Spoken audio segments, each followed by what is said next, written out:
Whoa. Okay. All right. So here we are going to go ahead and do eyelets through the middle.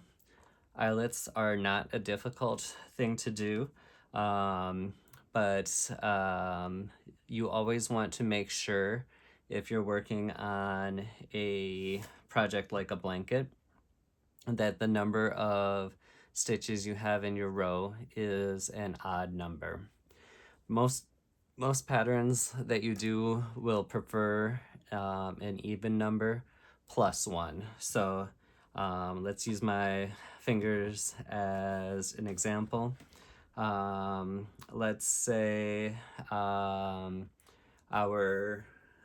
project wants to have just a single space pattern.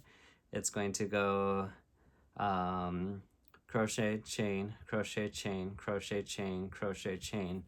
But when you get to the end, if you go crochet, chain, then you'll need one more crochet in order to keep your project even. So what we have here, I'm gonna go ahead and rotate my project and do my chain one. We have 1, 2, 3, 4, 5, 6, 7, 8, 9, 10, 11, 12, and right here is 13 spaces that we're working in. So we have just enough for this project.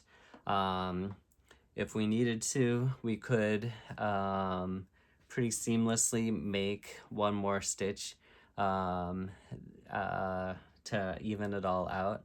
For example, if you're like me and you're making blankets that are 50 inches by 60 inches or larger, and I've got some California king size blankets in my collection, no one's going to notice if you stick an extra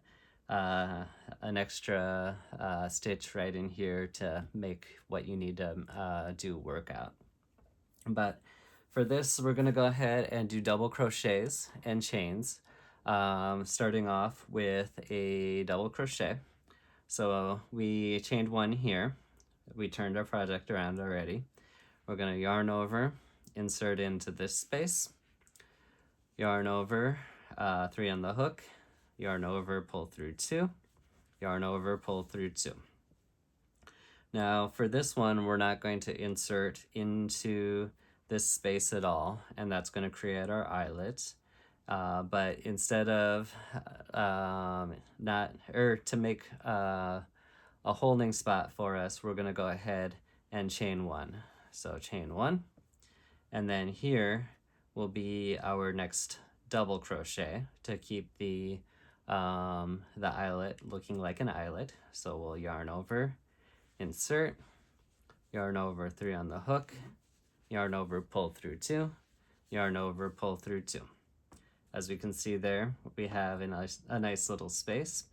You don't have to skip it if you're making, for example, a buttonhole, but just understand that if you do that, it will change the number of stitches in your row, and you might have to account for that later on.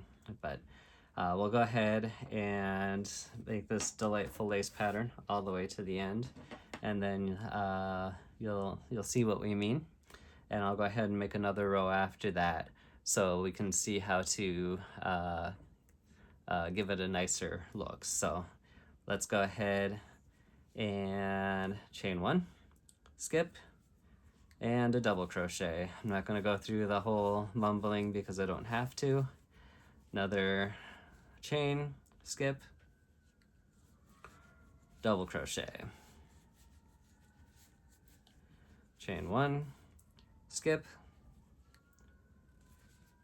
double crochet, chain one, skip, double crochet, chain one, skip, and we're at the end of our project where we are going to do a double crochet.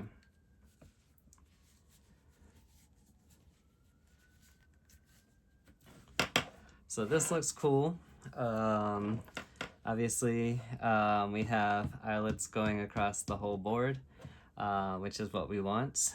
And then we will go ahead and chain 1 to start our next row, turn our projects. And this is where things can get a little bit confusing when you're working with eyelets. We have here is the hole right here. Sorry, let's try doing this from upside down. That might be a little easier. Right here is the loop from the that first stitch that we made, and then this would be our chain space. So if we want to continue with that same pattern, we could work in that and we would get a mesh. If we want to make it solid again, we would just crochet into this space and loop around this space. Why don't we go ahead and do one more so you can see what the mesh looks like, and then I'll go ahead and close that off. So we've already done our chain 1, and then we are going to go ahead and double, chain 1, double, chain 1, double, chain 1, double, chain 1,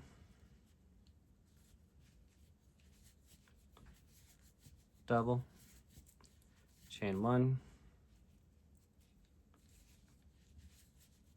double, chain 1, and here we are already at the end of the row, so we're going to double right here.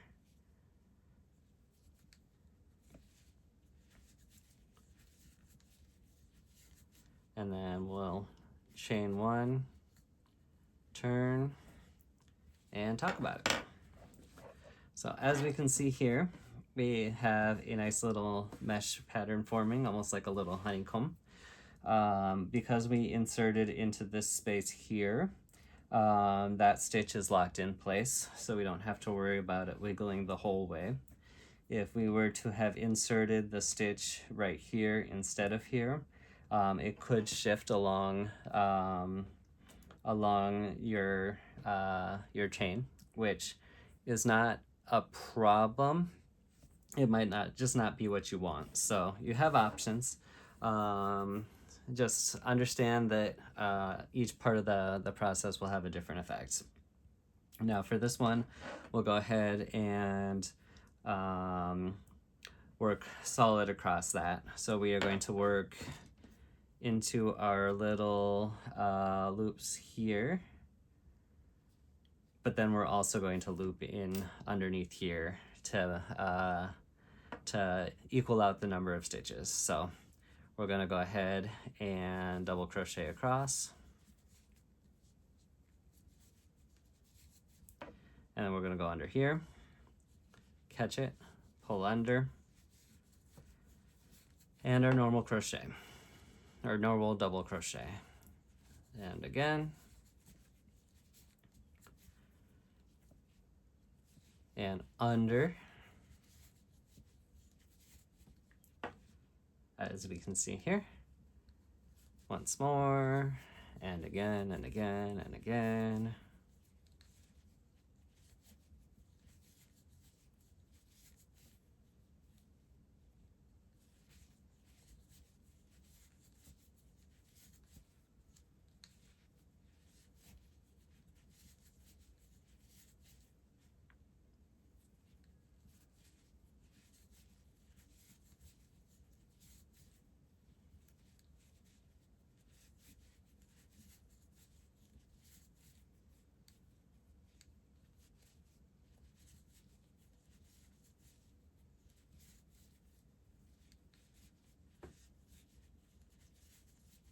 And here we are at the other end again. So once again, we are going to pick up these two here and just do a normal double crochet, to turn it around, we're going to chain 1 and flip around our work. So as we can see here, we have a delightful little window pattern. And then we have gone through and caught underneath our chains, which gives us just a more refined look. And then we've also gone through the same loops here as we did when we were working on this part. On the next video, I'll go ahead and show you what front post double crochet looks like, so we can start working towards a waffle stitch. So see you in the next video.